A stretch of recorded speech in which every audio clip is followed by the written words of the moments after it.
陳海倫抗癌重生，劉德華再為33年摯友寫序，傻瓜化成一道光。陳海倫出新書《華仔再獻》推薦序33年真情不變。金鐘主持人陳海倫走過癌症低谷，重拾生命熱情。歷經2年抗癌，他以重生之姿推出新書。陳海倫站在方舟上唱生命之歌，訴說自己4度與死神擦肩的心路歷程。令人動容的是，與他結識超過33年的天王劉德華，再次親筆為好友撰寫推薦序，字字溫暖，情誼如初。陳海倫與劉德華的友情始於33年前的偶像雜誌採訪，當時華仔正值事業巔峰，連續6年蟬聯10大偶像，卻對記者毫無架子。陳海倫回憶，那年代沒有冷氣，場地擁擠，燈光刺眼，他依然笑着配合，不發脾氣，真誠又專業。他印象最深的一次是早上10點的採訪，劉德華前一晚拍戲到凌晨仍準時素顏現身，他沒有明星的距離感，那就是他最打動人心的地方。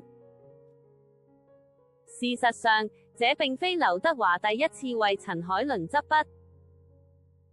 早在28年前，劉德華就曾為陳海倫的著作《真情不設防》寫序。當時他笑稱自己是另一個傻子，與對方同樣相信夢想，堅持到底。如今再為好友出書寫序，華仔以更深沉的筆觸寫下“傻瓜化成一道光”，讓人再看到生命的明亮。這短短一句話，仿佛凝結了兩人30多年來的互相扶持。活動當天，新書發表會現場擠滿了粉絲與圈內好友，將近100人到場為陳海倫喝彩，氣氛溫馨感人。影后楊貴薇雖未能現身，也特地錄製影片送上祝福。而最讓他動容的是兒子陳銳悄悄定下100本書，只為給父親一個驚喜與鼓勵。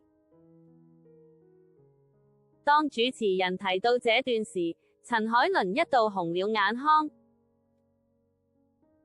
我這一生有太多恩典，家人、朋友、觀眾給我力量，讓我能繼續唱這首生命之歌。這本書不只是他個人的重生故事，更是一段關於希望、信念與愛的告白。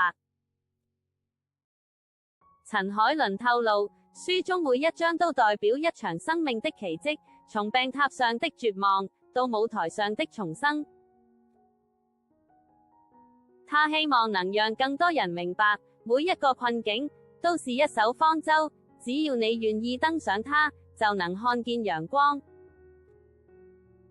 值得一提的是，陳海倫長年投入公益，新書所有版稅將全數捐出。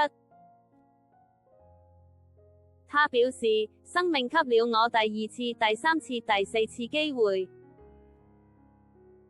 我希望用剩下的時間去回報這份恩典。這樣的決定，讓現場掌聲經久不息。從昔日電視熒幕上的風采主持，到如今歷經病痛仍笑對人生的鬥士，陳海倫用行動詮釋傻子的力量，那份不怕摔倒、不願放棄的信念。正如劉德華在序中寫下的句子，他用光照亮別人，也照亮了自己。